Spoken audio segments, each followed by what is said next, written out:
What does your typical morning routine look like? Do you jump out of bed and go straight for a walk, or do yoga or journal? Or do you hear the alarm go off and then hit snooze and hit snooze and hit snooze again? Well, in this video, I want to talk about some science-backed techniques for really finding a fantastic, supportive morning routine that is going to transition us from sleep into our day and is going to fill us with all of the energy that we need to really accomplish what we want to do with our lives. The routine I'm going to talk about today is going to take us just 20 minutes at first. We will do 5 minutes of meditation, 10 minutes of movement, 5 minutes of reflection. I'll say a lot more about that and all of the scientific principles behind why we're doing that in a moment. But first, I'm Dr. Alan Johnson, and on this channel, I talk about the mind, well-being, productivity, and change for thinkers, makers, and everyone in between. So something really interesting happens in our body when we wake up in the morning. Our cortisol levels begin to rise. Cortisol is sometimes referred to as the stress hormone. And in the early hours of the morning, our body naturally begins to increase its production of cortisol. And it's a hormone that helps in alertness and energy mobilization. So it's something that wakes us up. And research indicates that a predictable morning routine can help modulate this cortisol awakening response, leading to more balanced stress levels throughout the day. When cortisol gets out of control, that's when we get stressed. But we also need cortisol to get us up and moving in the morning. So a regular morning routine can help us optimize and balance the cortisol as it fills our body. Apart from just helping with alertness, cortisol is also involved in regulating metabolism, reducing inflammation, and controlling our body's sleep-wake cycle. So it does quite a lot. And obviously, cortisol is essential for normal functioning, but prolonged high levels of cortisol, oftentimes due to chronic stress, can have really negative impacts on our health and our well-being.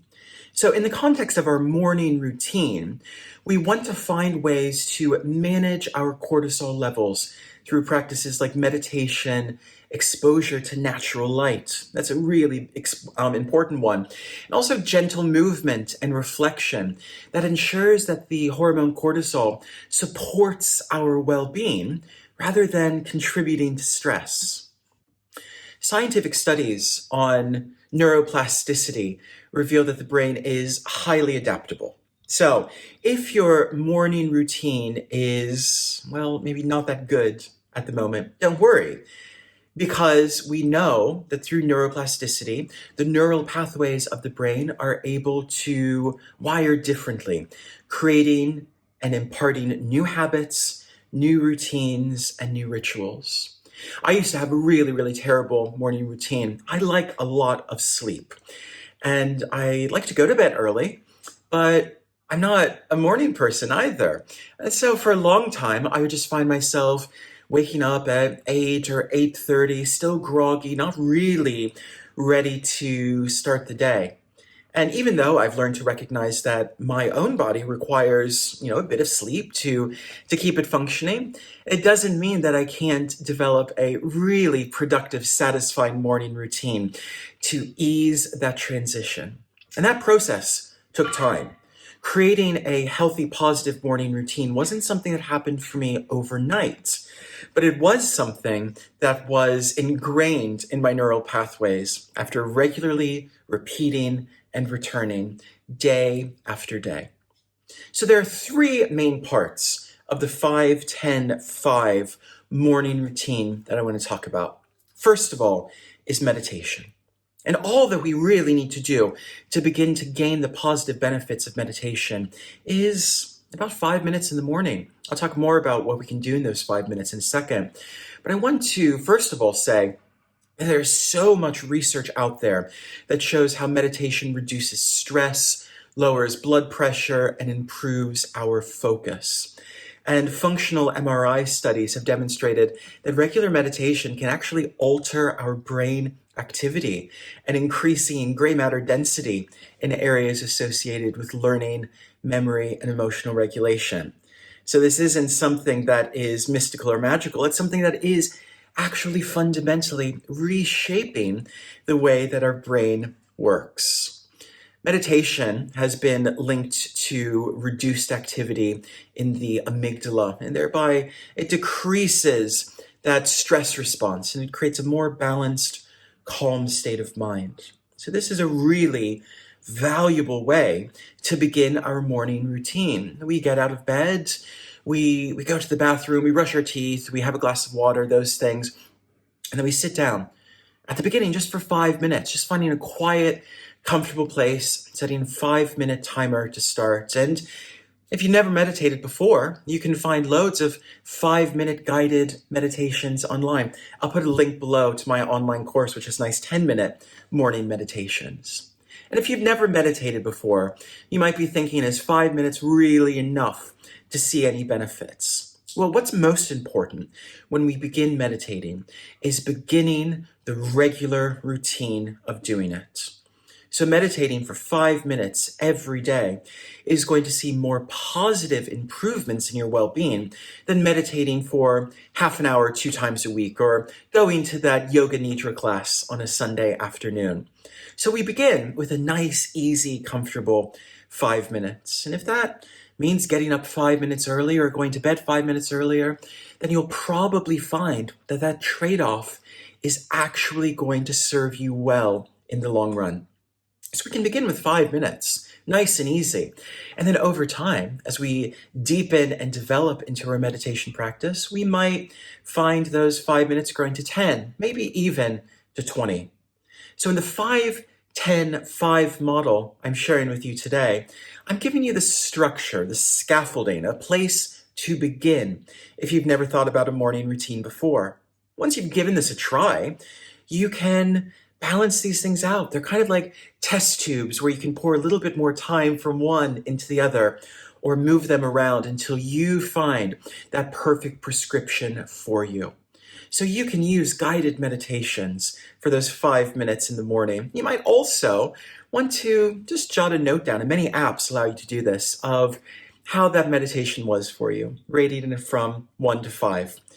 Because you'll find that the ability to reflect on and review your meditation over time will enable you to deepen your practice. So you've gotten out of bed, 5 minutes, you've meditated. The next part is gentle movement, just for 10 minutes, which isn't very long at all. Because science has shown us that even really moderate physical activity in the morning can boost our endorphin levels, which are natural mood lifters. Endorphins are what make us feel good. And exercise not only improves physical health, but also our cognitive function, and it increases our concentration and problem-solving abilities. It does all sorts of great things. So if we're doing a short bit of meditation in the morning for the mind and body, we're doing a short bit of movement in the morning for the body and the mind. And if you already go to the gym, if you already have a regular physical practice, keep doing that. Just bring meditation into it. But if you don't, start simple here as well.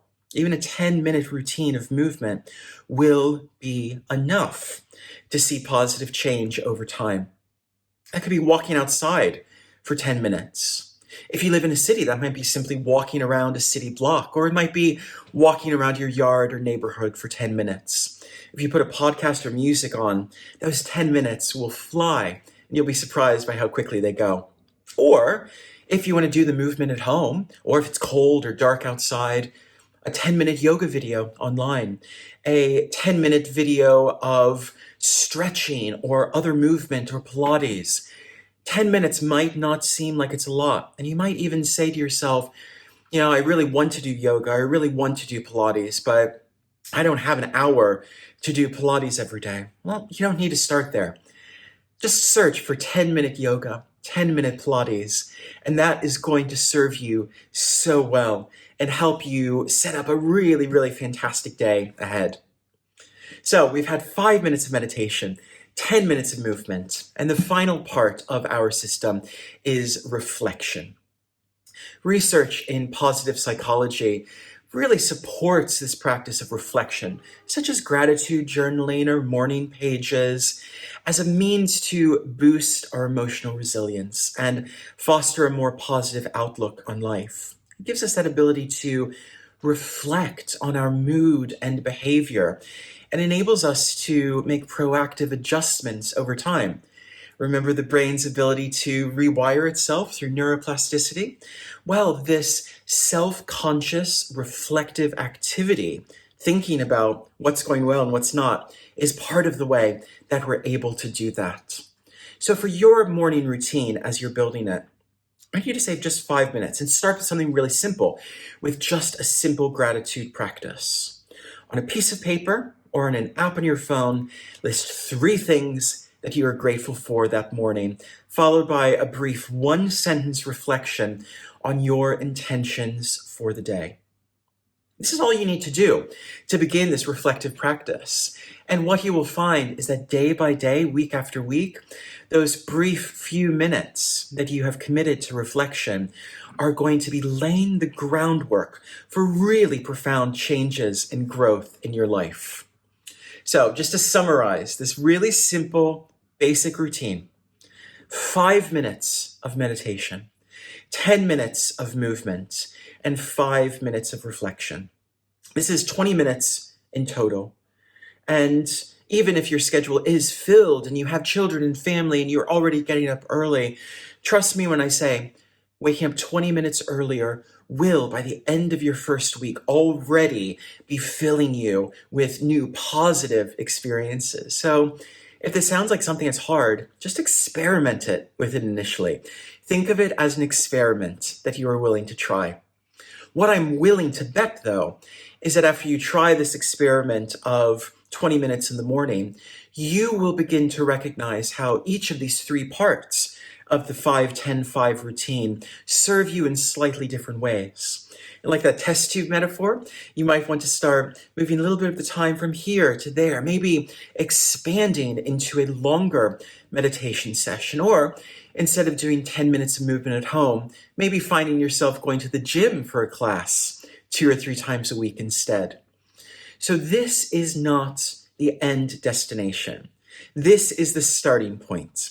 The 5-10-5 method is a fantastic way to help you experiment with how your body wants to move and feel first thing in the morning, and ultimately to better acknowledge our brain chemistry and what our body needs at the transition from sleep to wake.